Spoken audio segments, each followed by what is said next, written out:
Okay, good morning, everyone. We're here for our April 2nd, 2025 Policy Committee meeting. In Frank's office, we have me, Frank, and Matt Bergeron is joining remotely. Barbara, we're expecting Barbara, and hopefully she'll join us soon. For our agenda, we have a bunch of items that are follow-ups from our March meeting. We talked about 23-25 in our March board meeting. That policy covers video conferencing of board meetings. And in that March board meeting, we received feedback that the board would like us to pursue drafting a resolution that would allow for board member participation under extraordinary circumstances. Frank, I think you were going to bring that to Ryan. I don't know if you got a chance to do that yet. So I did send the board the attorney input, and it's up here right now. So it talks about old rules and new rules. The one thing that I thought was important to note is that it only goes right now until July 2026. So these are extensions of basically the emergency rules. So the one that we follow has always been in effect, will always stay in effect, isn't going to change. This extra one is one that you can opt into, and they extended it. It was supposed to be repealed in 2024, and now it's been extended to July 2026. So if we do it, it would only be for a year, unless it extends a little bit longer. And that's the extraordinary circumstances option. Right. Yeah. So that was the one thing that I thought was important to note, because I don't think we really mentioned that. I wasn't on my radar of if we do. I thought we'd be doing it forever. I didn't realize it would only be for a year. Yeah, I mean, I guess this could be one thing to add to NISBA's legislative agenda. Is just making this permanent. I would think there wouldn't be any objection from the legislature. Yep. Right, otherwise they're just going to have to make sure they remember to extend it every year.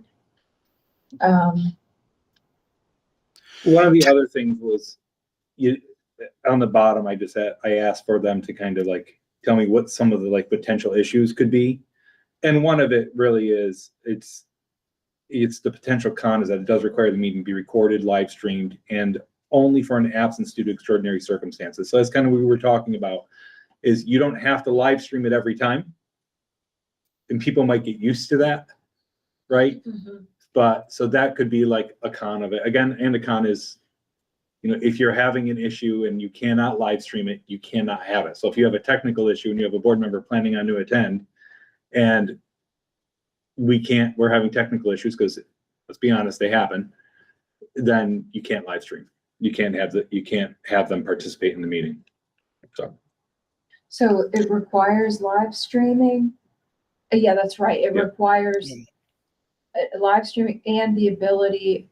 Well, I don't know that it requires live stream. It requires live stream. You have to do it live for people to be able to watch it. I thought it only required people who wanted to attend the meeting to participate. I think those are kind of synonymous, is that in order for the person to interact in real time, I think it's got to be some kind of live stream. That's right, my because the community has to be able to react. But you could provide whoever wanted to participate like a Google Meet link. No, but the community, it has to be live streamed for the community as well. Oh. Yeah. Okay. That's the difference. You have to do, if you're doing it for the board member for emergency, then you have to do it for the community as well. Which leads me to the question, which I think has always been a more significant one, is, are we technologically equipped to do that? And the answer might be, we'll find out. I don't know. I mean, based off of our past meetings, I'll be honest with you, I'm concerned. As a side question, and I know this veers more somewhat into policy or into facilities, but just to be blunt, what's the? I mean, when is the last time they had a top to bottom evaluation of internet connectivity? I mean, what seems to be the problem? No, we do it all the time, and we use E-rate funds, and we've rescheduled E-rate funds for more like things. We're constantly increasing. I mean, if you in the past 5 years, like we rerouted all of our wiring. servers, upgrades, switches. It's a constant, go for it. In that area, we are getting new antennas. I don't know what they are. Like, I'm not a tech person, so please, but it's the things that make it- Routers. yeah, like it gives Routers. you more internet in the room. Yeah. Like, Yeah. let's put it that way. But so that is part of our E-rate funds that we were supposed to already get this year, but they're just on back order. And E-rate is you get it and it's reimbursable. So you get so much money that you're allowed to use, but you have to do it for specific reasons. So it sounds like this could like fall apart at the last minute, right? Yeah, Like, that's my only concern. so at that point, like, because we would have had to announce. I'm just wondering about the mechanics of all of this, right? Like, if all of a sudden the live stream isn't working, like the board member can no longer participate. But as long as the board has a quorum in person, It would, yeah, the Then you meeting can- would proceed. Right. And we would probably just have to do, I would imagine, I'm bantering quick, sorry. But I'm thinking like, let's say you have the meeting, and people are expecting to go live stream. Someone's going to have to do like a school messenger or a notification to the committee due to technical errors. We'll not be able to live stream the video tonight and therefore not have it for emergency purposes. And then that would, like we would have to have, I think we would have to have a set message ready to go that someone could just hit a button and send it out very quickly. Just worst case scenario. So that way we're not taking time away from people doing other things, but getting it done fast. Yeah, so I see you have the resolution up, so. Yeah, Mac, can you see the resolution? It's also in the policy share drive. yeah, I don't see it on the screen, but I can bring it up on the shared drive. I can share it if you want. Oh, okay, sure. Yeah. Let me just give me 2 seconds to.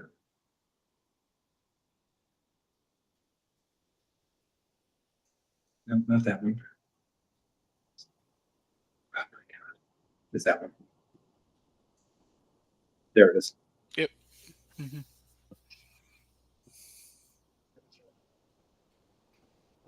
And this was drafted by council. Right. Yeah. Okay.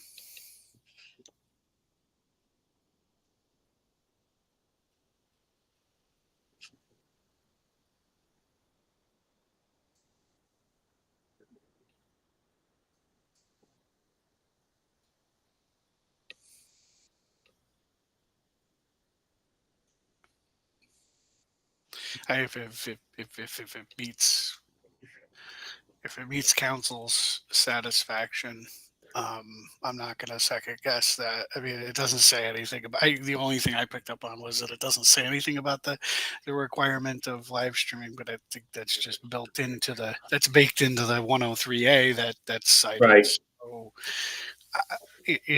I think that based on the board's wishes and based on all things being perfect, we passed this, and we're just going to have to confront the technological difficulties, I think, as they come. Yeah, and we still need to work out some of the policy details, right? Like, how many times can somebody invoke extraordinary circumstances? Right. Do you want a board member? right? Like, that's a Do we good want point. somebody who, like, lives in North Carolina and never shows up and always participates remotely? Right. I think we need to put some guardrails around that. Yep. Which we'd have to do in the policy, but I think the resolution just directs us to establish the written policy, which we have the draft of, but we haven't finished it. So I think step one is we get this in front of the board at the April meeting, As a resolution, as a resolution. because it gives us time to write the shall establish a written policy. Doesn't Yeah, have to. exactly. We don't need to have it ready to go. Yeah, I think we get it sounds like we need a hearing though on the policy, Do you? according to the resolution. Yeah. Ask for public hearing. Unfortunately, public attendance consistent after a yeah, I guess you do. I guess much like the tax exemption, you can just make the public hearing as part of the regular Yeah, board meeting, right?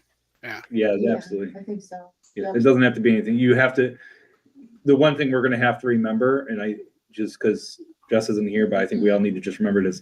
We have to announce the public hearing. Public Like notice. it has to be on the agenda saying public hearing for, Yeah, for community input on X policy. So that way, if I put it out in the air, we'll remember it as a team. yeah. Right.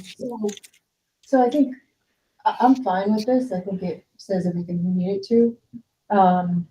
So let's, if you can, Frank, put this on the agenda for the April Yep. board I'm sending meeting it next just right now. week. And then in our May meeting, we can finish up the policy.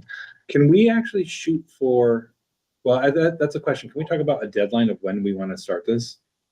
Because we could look at doing it at the reorg meeting and starting it as of July 1st in the new year, or we can do it like May or June.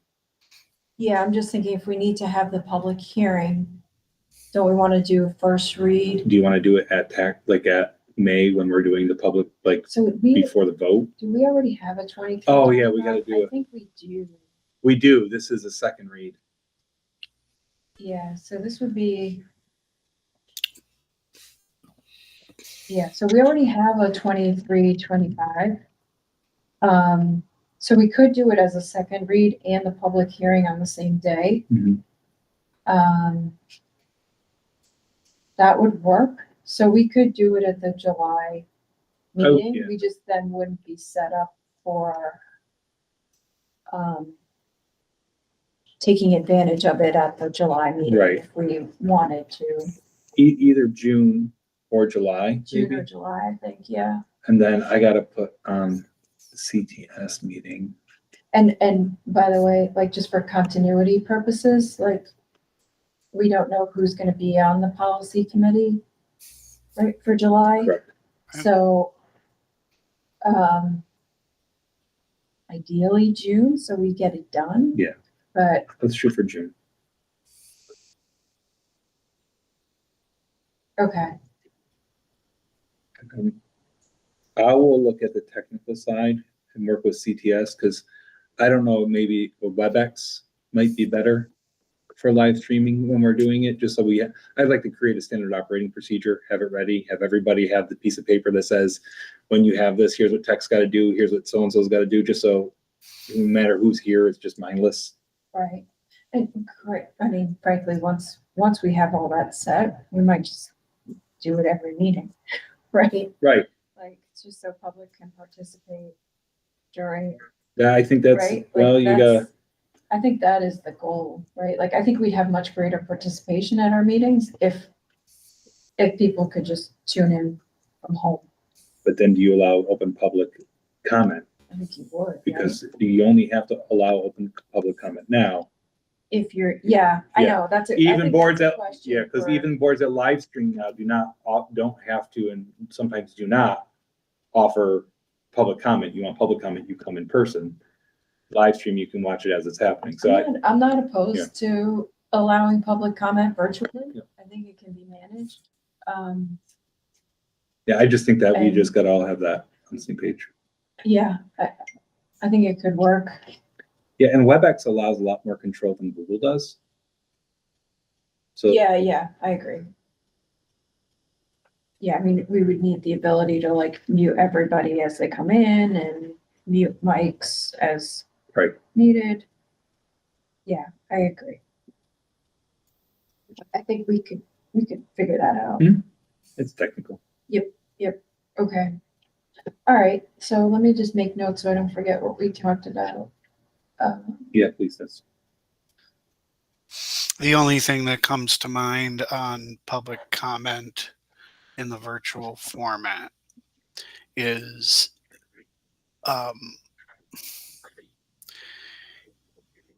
unfortunately, I think to some degree we have to think in this way in this day and age, is that you're giving non-residents the ability to participate and then ostensibly participate in public comment. Not that that is an in-person requirement. You don't have to prove your residency, but chances are that if you're attending in person, you are from the immediate area. So, that's just something that's, to think about. Mm. But you know, I don't think it necessarily means we shouldn't do it. It's just maybe something to be aware about, and maybe something we can deal with through policy. I don't know. Yes, I think, well, we could try. Yeah, No, no, I know. It has problems. I mean, I think you may have some difficulties in doing that, but Yeah. at least maybe we think it through. Okay. And the public participation, the question also is that through typing, through chat? Is it through video, right? I think that just some logistical things I think we just have to work out. Right. You know, I just like to like problem solve it all before it becomes a problem. Yep. Too tight. Thanks. Okay, so I think that covers 23, 25. I don't think we need to go back to the policy. We already went through the sections that we know we need to tweak. Once we have this resolution in place. And I sent it to Jess for the resolution beyond. Okay, perfect. And then 1740 and 1741, we talked about in our March meeting as well. 1740 is the relations with non-public schools. And 1741 is homeschooled students. And in reviewing those, we determined that there is an inconsistency in how we were, well, I'll say the different levels of allowable participation in Mhm. district activities for students attending non-public schools as opposed to homeschooled students. So Frank, you were going to take those issues back to Ryan, Sure. including preferences and liability concerns. Yeah, I brought a bunch to him. Okay. So we had a long conversation. So I did put a comment in. And one of the things that we can do is we can limit it. And this is probably the safest language to limit it as while participating in non-credit bearing organized school activities such as clubs that are open to the general public at discretion of the board and while space permits. So you put those two components into it. That way, like, let's say somebody talks about like the play, right? Or like where it's a competitive thing in nature, similar to like an extracurricular, that could become a board discussion and board discretion conversation and gives a little bit more leeway or conversation to be had before just making a blatant statement. And then while space permits would make it that it's while space permits, and we can have that be for our students first, currently enrolled students. So do you think it's a board decision? Like, I don't want to be in the business of approving like each individual student's participation in some activity as a board. It would be, let's say someone comes up and there is a question about letting a student participate in a club. The board would have to make the decision of, is this club fit into that? Yes, a student, like anybody can participate in drama club, right? Or the drama organization. Then from that point forward, every kid who wants to participates in drama. It's like, if there's somebody says, like a staff member comes up and says, I don't want a homeschool kid being able to do this. I would have to say to the board, does this fit or not fit into our policy? And the board's going to say, no, this fits into our policy. We allow that. Yeah, so I'm wondering if it should be like your discretion. Like, I mean, honestly, Yeah, I don't know that this is, I can be at the discretion of the superintendent, and we can talk about it with the full board. yeah, but that was the recommendation that council made. To be honest with you, I've been here for 5 years. I didn't even realize we even had a policy that even stayed, right? It doesn't come up a lot. I feel like that's the kind of decision, like, I would want you to be able to just make quickly rather than having to have a board meeting to talk about, right? Like, Yeah. Student wants to participate in drama club. Well, and the regulation says club, right? Like that is the regulation. So organized sporting activity, you can't, Right, that's. right? That's. And that was the one thing I clarified is like, Right. so and I said, well, drama's a club. It's considered a club. So any type of club, honestly, the mind is considered a club. Right. Right. Ski club is the one that prompted this Right. discussion. And that's where space permits is that, our students will be able to first go into it. And then if there's ability for other people to go. And again, ski club, we only have the ability to send 2 buses. So if that maxes out, even with our kids, there's going to be kids that are told no. with our own students. Right, I understand that. Yeah, I'm leaning towards it not being a board decision, but I guess we can gather feedback from everybody else and then. We'll see what Matt says. I really don't care. Matt, what do you think? Yeah, I'm not. Just for efficiency purposes, I'm not really quite sure it's something that should go to the board as an initial matter, but could be subject to appeal to the board. Oh, I'm sorry. yeah, I like that. Okay. I mean, I don't know. I honestly, I'm taking a look at the policy now. I don't, I haven't, I don't know if there's an appeal procedure in it currently. There's not, but Would it fall under some, I feel like it would already fall General, underneath like- it. but just in general, right? If someone, like your decision, They're gonna appeal to the they're board. gonna appeal to the board. Yeah. And that happens. I don't know. I mean, my thought is without the express requirement that they appeal to the board. Well, which it could have its own advantages for us, but without a requirement that they appeal to the board, then I think your decision becomes final and binding, and then their next step is the commissioner, So we could, which think I'm okay with too. That was the conversation of why we had it, is because Ryan was talking about like what has gone to the commissioner, or how commissioners decided in the past regarding specifics of clubs and Gotcha. athletic. So he was actually citing some of that when we were having that conversation. yeah, So- go ahead. No, I was just gonna say, so if that's the case, maybe we just leave it written as is with the new superintendent's language and not create an express requirement that there be any appeal to the board. I don't know.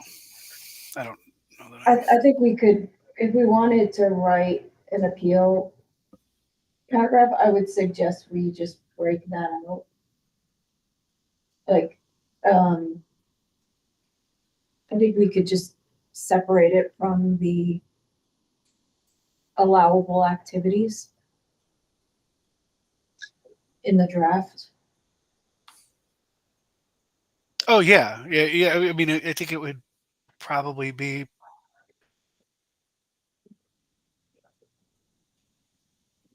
A separate paragraph after that third bullet. Yeah, If- that's what. Yeah, if we wanted to include it, I mean, I don't mean to cut you off, Matt, but in 1741, where it's homeschooled students, which kind of like started this all anyways, there is a part of it where people can appeal to the board or about the IHIP. Maybe we could just put a little statement in there, or we just leave it as is, and I can just tell people they can appeal. Can you? I don't know that I don't see 1741. I'm gonna I'll present it. Yeah, awesome. Thanks. I went to the website quick. Yeah, that's fine. So, yeah, I mean, that's more like, I think, That's regulatory. special education or, not special education, but, like, meeting educational standards. Yeah. Right? Yeah, that's what IHIP is. Where's presenting there? Mhm. Yeah, I was just trying to think of an easy way to put something in. And we could definitely like break from that language to write it.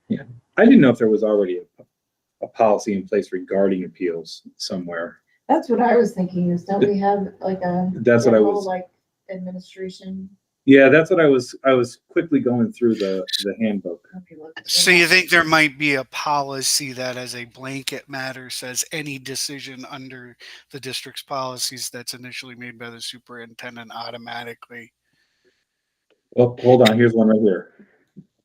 Let's see what this one is. This is line of responsibility and staff relations. My experience is that each type, I've never seen a blanket policy, but I think within each policy where it calls for a determination, I think there's got to be some I think there's got to be some language. Yeah. But here's my other concern, and you know, it's a balance. It's a balance of being transparent with the public and protecting the district's rights. Is if you don't specifically say that an appeal to the board is required, their 30 days to appeal to the commissioner begins to run at that point in time. So I guess my concern for the public is if the policy does not expressly require an appeal to the board, but you say, I've made my decision, but you can appeal to the board, that's permissive. And I think their 30 days has begun to run, which, in protection of the board, I mean, I guess that's something they need to be aware of. But I think I have mixed feelings about not having an express requirement to appeal, but yet having the super say you can if you want, because it potentially creates confusion on their part. I guess it's just becomes a question of who we want the final decision to rest with. Yeah. If you want it to rest with me and then it's done, then they can appeal to the commissioner. Do we have this? I was also thinking if you look at 1740 underneath regulations. Go ahead. Keep going. No, keep going. Sorry. Underneath regulations, you could just add a statement in there about appeal if you really wanted to. Because the board authorized superintendent of schools to establish any and all rules, regulations, and procedures necessary to implement and maintain this policy. That gives me that's already there. Right. It's given me that authority as it is. I think we might be overthinking it a little. Yeah, I would never, for something like this, want to create some appeal outside of the district. I don't think we could, right? Because the appeal authority to the commissioner, Department of Education is defined in statute, right? We can't just create new reasons on our own. They appeal a lot of things, don't they, Matt? To the commissioner? Oh, yeah. Absolutely. I mean, 90% of it is going to get bounced on numerous procedural bases, but oh yeah, and I agree. We can't. I mean, the protocol is pretty clear. If the question to me is, not to get too much into the weeds, is when does the district decision become what they call final and binding? And it's not until that point in time that the person has to go. If they're going to go any further, they have to go to the commissioner. So, I know in some policies we do expressly require them to go to the board first. I feel like the way this regulation's written basically says at the bottom that I'm authorized to establish any and all rules, regulations, and procedures. I agree with that. Come to think about it, and I feel like the way that they wrote that kind of puts that in my court. Yeah, I think I'm okay with that. If there does become an issue, I'll bring it right back to policy. Right. So I've got a 1741 question that might have to go to Ryan. Yeah. So the way that we have participation in extracurricular activities drafted now, it does have that participate in non-credit bearing organized school activities such as clubs that are not open to the general public. I would think if we add at the discretion of the superintendent and as space permits into 1740, we would also want to add that into 1741. We did talk about that. You talked about it with Ryan, and legally it's permissible? Yep, legally it's permissible. Okay, all right, good. Then I think we need to update both to make that change. Yeah, that was a conversation that we had. Okay, great. But he said that is an argument that he could fight and have feel comfortable. All right, so what do we want to do with these? Do we want to update them now? Do we want to wait for a meeting where all three of us are together? And let's I mean, if we wait for Barbara, I mean, it's probably like a 2-minute conversation. That's what I'm thinking. I'm thinking, let's, I'm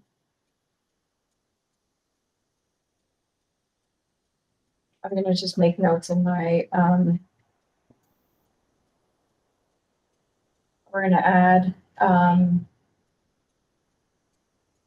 at the discretion of the superintendent and as space permits. Yeah, I did add it in 1740 already. Okay, good. And then, so in 17, the one that you just had up, 1740, that allows you to make rules and regulations. I think we also need to add that into 1741. Because it's not in here.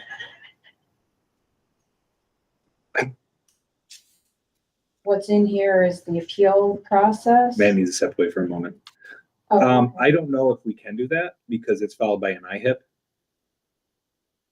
So the homeschool one has a little bit more regulations that go along with it.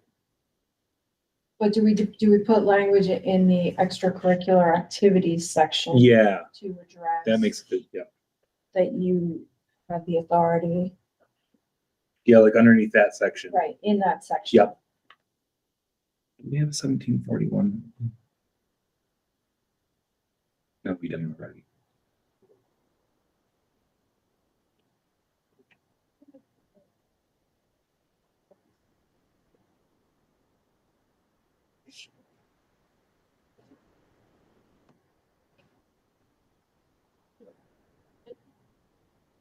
I'm going to create a quick folder for 1741. Okay, thank you. All right, so I'm just gonna note that we're gonna copy that language from 1740. I probably could do it right now really quick. So I'm trying to think of.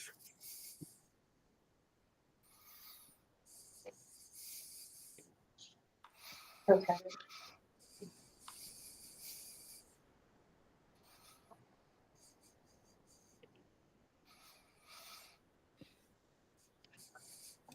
In the, Matt's back? Yeah, he's back. Okay, in the interest of time, you wanna hold on that and let's cover 4765.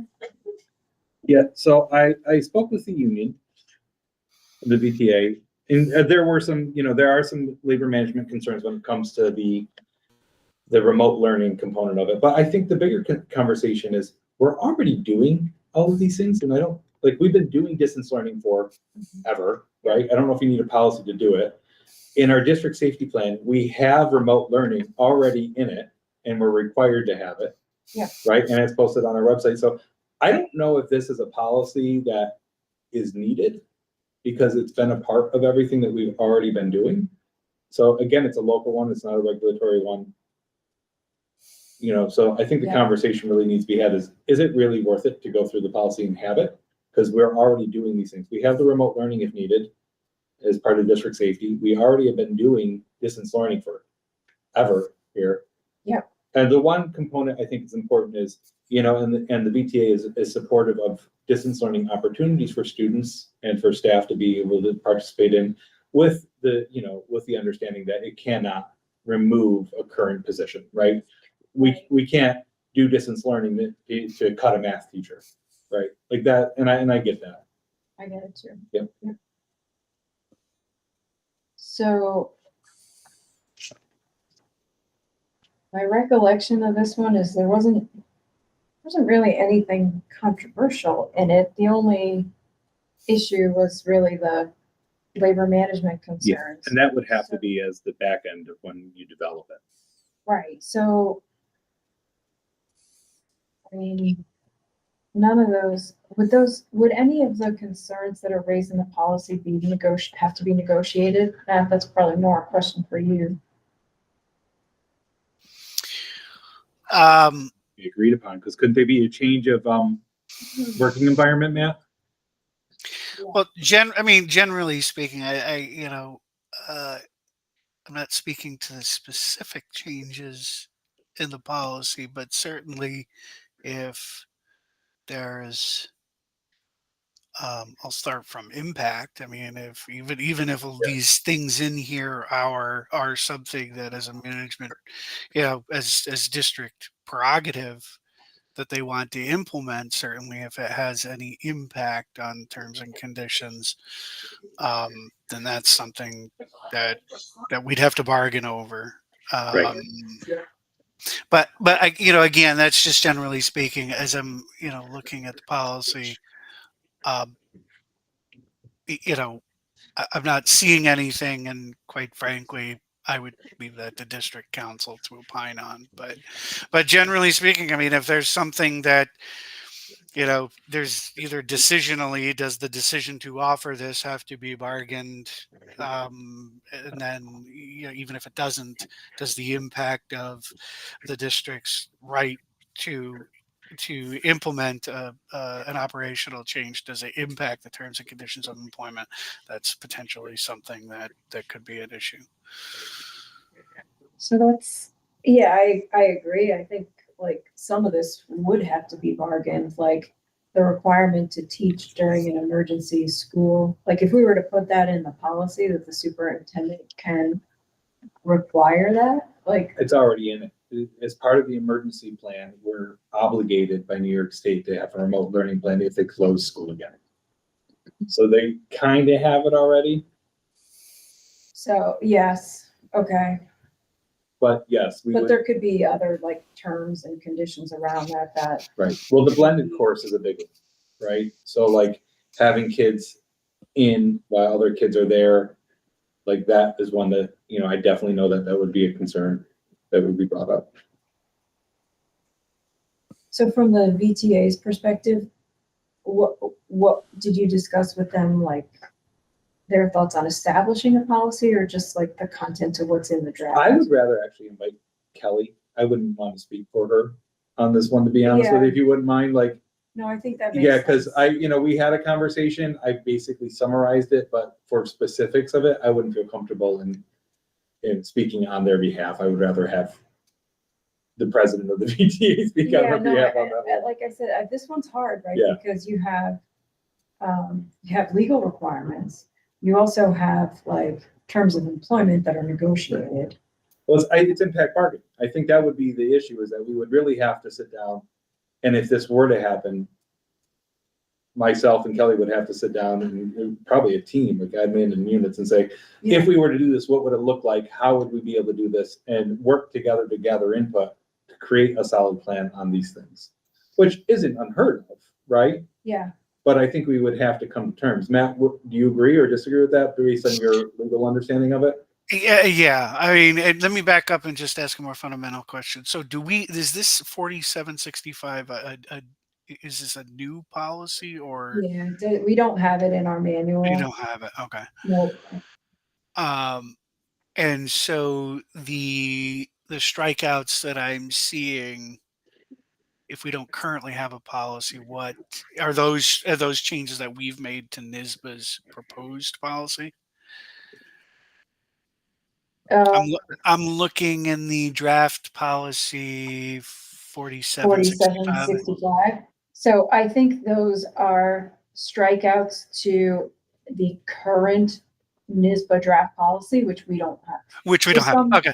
Yeah, so somewhere along the way, we must have missed this policy, or the board years ago, whenever it was introduced, decided not to adopt it. I don't know. But yeah, we don't have this. I guess I want to be careful, but I think that what I would feel most comfortable with is that any draft policy should probably be presented to any impacted bargaining units, and then discussion should start from there. Certainly consult with council if we have any concerns about that. The one issue that comes up in terms of inviting, for example, VTA to policy to answer these questions, that I think you become don't want to say dangerously because I don't want to characterize it. I don't know if it's something we want, but I think you come closer to public bargaining. Yeah. Then you're bargaining in public. I mean, if this is a bargaining issue, then the parties should bargain as they have in the past, and then once the issues which the parties agree are subject to bargaining and have been resolved, then once that has taken place, then I think it should come back to policy, particularly if it's something that's not on the books right now. Well, I think, I agree with you. yeah, and I think, Matt, too, the other thing is that it says the superintendent is directed to develop the following, right? The board's not developing the procedures or how we're going to do these things. So they're not doing any of the impact bargaining or looking at how really that is on me. So you're just giving me the ability to do it, which we've already been doing, by the way, right? Like the mechanism for reviewing and approving online educational program, we have that. Yeah. So these are things that are already being done. Mm-hmm. And, the remote instruction during emergency school closures, I have my own opinions about those things. I don't really like them, to be very honest with you. I don't think they're instructionally sound. I don't think they do anything for kids. Unless we really, really, really need to do those. And for snow days, we have snow days for a reason, right? Like that's why we have them, not because we need to have instructional days.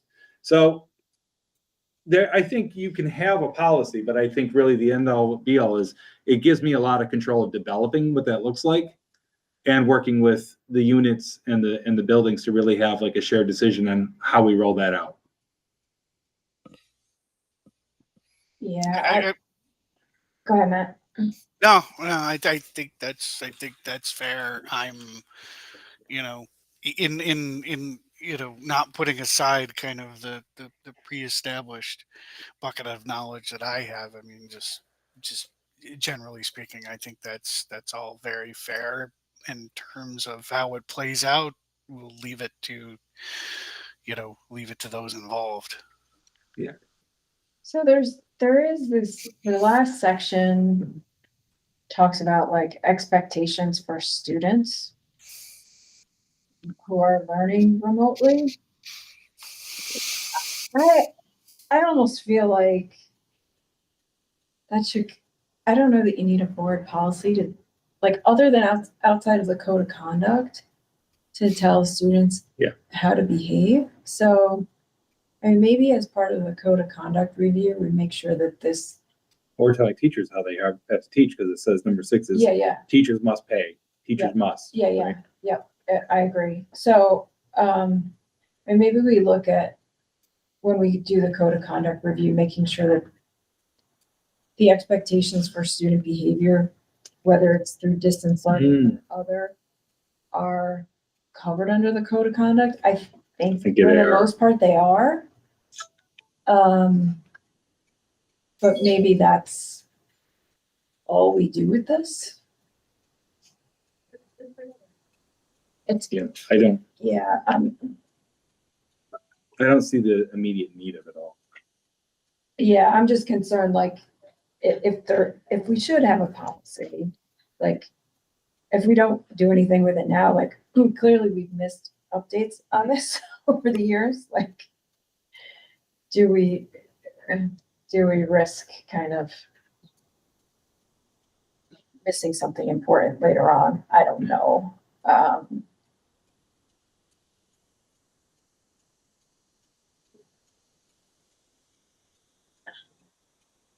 I don't think it hurts it as long as I can develop the regulations and procedures within the house to make sure that it all kind of follows through on collective bargaining and aligning with what our expectations. Do you want to bring it to the board as a first read and conversation without the expectations, or hold off? I would prefer to hold off.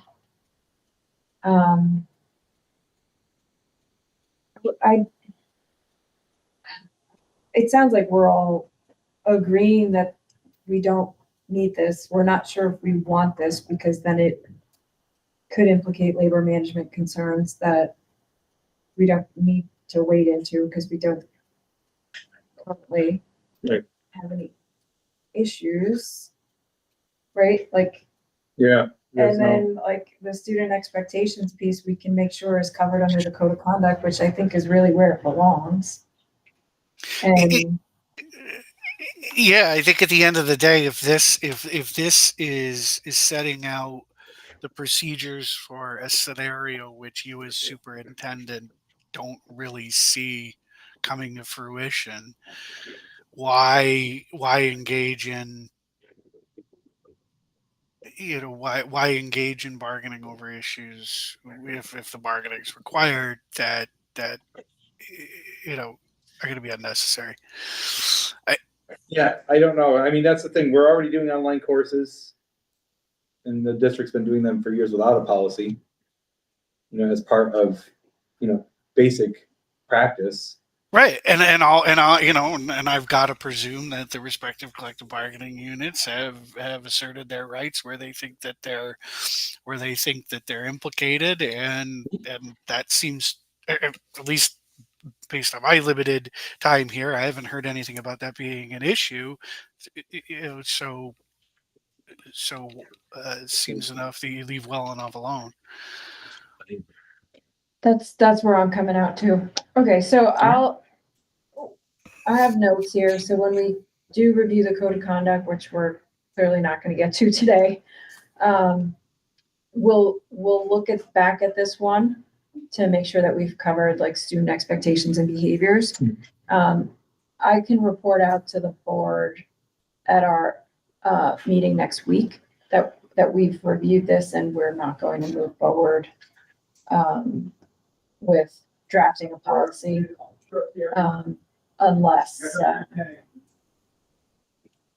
unless somebody feels strongly that we need this, and they can let us know. Perfect. I know we have 8131 and 8140. I know we have a hard stop. Can I ask a question about code of conduct quick? Yep. Instead, at the shared decision making, this has come up in a couple other different times, but one of the conversations that came up is tiered discipline. Like if you do X, you get X. If you do this, you do this. If you do this, you get this. And the conversation came up about revisiting that, and having that be something to be considered as I look into it and work with admin about tiering out our discipline.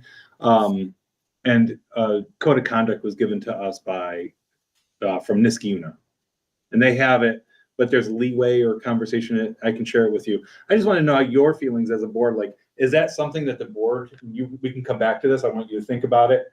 At the next one, is that something like that tiered discipline? Like if you do X, you get X. If you do this, you get this, and having it be pronounced?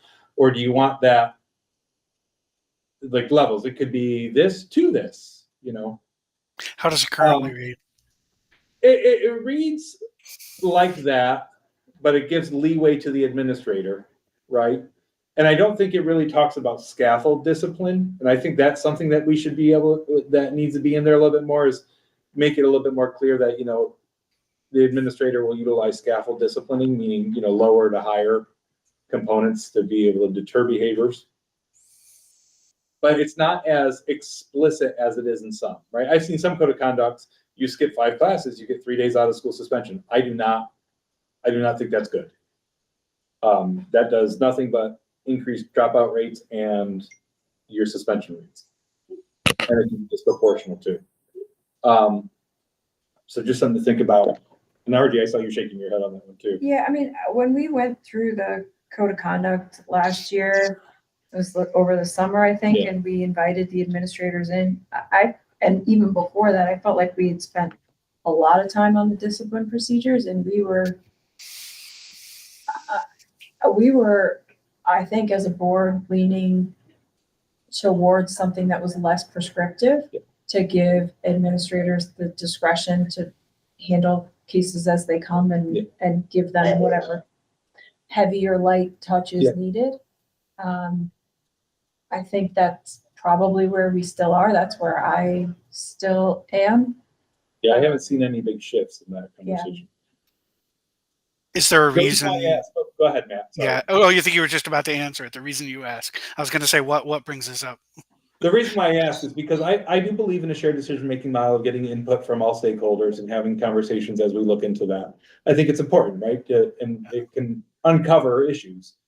At our shared decision-making group, members of the VTA who are on the shared decision-making committee and teachers, they brought this up again, saying like they would like to reconsider that and have the conversation as we're looking into it. So admin's looking at it, we're having conversations, but as we continue to reevaluate the code of conduct, because admin are going to look at it, because again, we have 3 new administrators at the high school and middle school. You know, they're looking at it saying, how did this code of conduct work for me? How did it work with the practices, and what can we do to change it and make recommendations to the board, which they should, right? Now that's what we talked about. I want them to understand where the board's perspective is like, here's the conversation we had, and if something changed drastically, I want to make sure that I have an understanding of it as we're doing the work. Yeah, and if you think it would be helpful to do another meeting like we did last year with the administrators. Yeah, I to do. like have our own kind of pre-code of conduct hearing meeting Yeah. to make sure we're not missing anything. Yeah, I'm going to have a recommendation for the board on that. Happy to do that. So we have, so what I was thinking is, and this is why I want to kind of run it by you, is we're going to work on the code of conduct, make our recommendations, right? The admin will make recommendations to me. I'll make the recommendations to the board. And then I was thinking maybe in July, we already have an admin retreat that we're doing, invite the board to that admin retreat to have a conversation about the code of conduct. I thought it was a very fruitful conversation last year and had a nice perspective and gave a good opportunity for conversation to grow. Maybe do that again. And it's in July 17th is when we have our admin retreat. Yep. Do you feel comfortable or at liberty to share, if they were given, any of the concerns or reasons that were given for possibly going to a more prescriptive route? Yeah, people like to have an understanding of exactly how things are going to go, right? You swear at me, you get this. You do this, you do this. And again, I think it's one of the things that came up is like the cell phone thing in the middle school, right? It's very prescriptive and it works. So if it works for cell phones, then it should be able to work for other things, right? To deter behavior. But then the issue comes with developmental progress and how students work and ACEs and trauma-informed students. So that kind of throws that out the window sometimes when you're dealing with behaviors.